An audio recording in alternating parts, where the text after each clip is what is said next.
Hello friends, నేను మీ బాంబే వార్తకను. నేను ఫంక్షన్కి వెళ్ళేటప్పుడు మా అమ్మాయి కోసమని 10 నిమిషాల్లో వంట చేశాను. ఎలా చేశానో చూద్దాం రండి. ఒక కుక్కర్ తీసుకొని కందిపప్పు కడిగి కుక్కర్లో వేసుకొని బియ్యం 1/2 గ్లాస్ కడిగి ఒక చిన్న గిన్నెలో కడిగి పెట్టుకొని పసుపు వేసుకొని కట్ చేసుకున్న పాలక్ ఆకు వేసుకొని బియ్యం గిన్నెలో పడకుండా వేసుకోండి. పాలకాకు వేసుకున్న తర్వాత కట్ చేసుకున్న ఉల్లిగడ్డలు, సగానికి కట్ చేసుకున్న పచ్చిమిర్చి ముక్కలు, కట్ చేసుకున్న ఉల్లిగడ్డ ముక్కలు, కొద్దిగా చింతపండు, పైన తుక్కు తీసి ఆలుగడ్డలు 2 పెట్టుకోండి. మూత మూసి 3 విజిల్స్ వచ్చిన తర్వాత గ్యాస్ ఆఫ్ చేసుకోండి.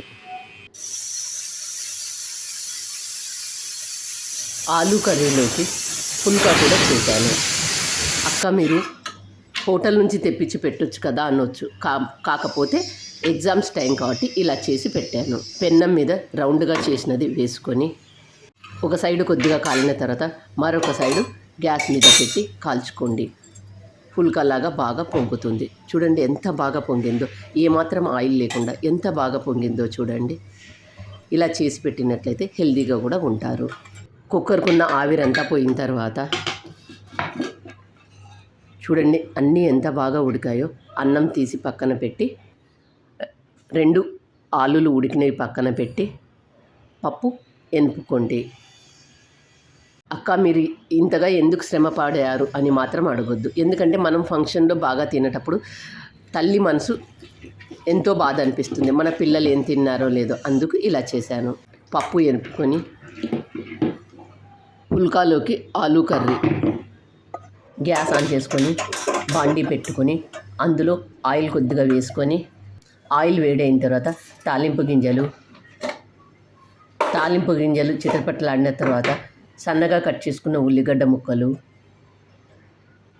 వేసిన తర్వాత కొద్దిగా వేగిన తర్వాత సన్నగా కట్ చేసుకున్న పచ్చిమిర్చి ముక్కలు వేగిన తర్వాత కొద్దిగా పసుపు, ఉప్పు, ఉడికించుకున్న ఆలులను చేతితో స్మాష్ చేస్తూ వేసుకోండి. అంతా ఒకసారి బాగా కలుపుకొని గ్యాస్ ఆఫ్ చేసుకోండి. ఆలు కర్రీ తయారయ్యింది. ప్లేట్లో సర్వ్ చేశాను చూడండి. అన్నం కొద్దిగా, చపాతీ, ఆలు కర్రీ, పప్పు ఇలా చేసి పెట్టినట్లయితే పిల్లలు బాగా ఇష్టంగా తింటారు. మీరు ఎవరైనా ఎక్కడికైనా వెళ్ళేటప్పుడు ఇలా సింపుల్గా 10 నిమిషాల్లో చేసి పెట్టండి. కుక్కర్లో పప్పు, బియ్యం అన్నీ నానబెట్టి ఇలా సింపుల్గా చేసుకోండి. ఎంత తొందరగా అయిపోయిందో చూడండి వంట. అలాగే ఒక గ్లాస్ మజ్జిగ కూడా చేసి పెట్టినట్లయితే బాగుంటుంది.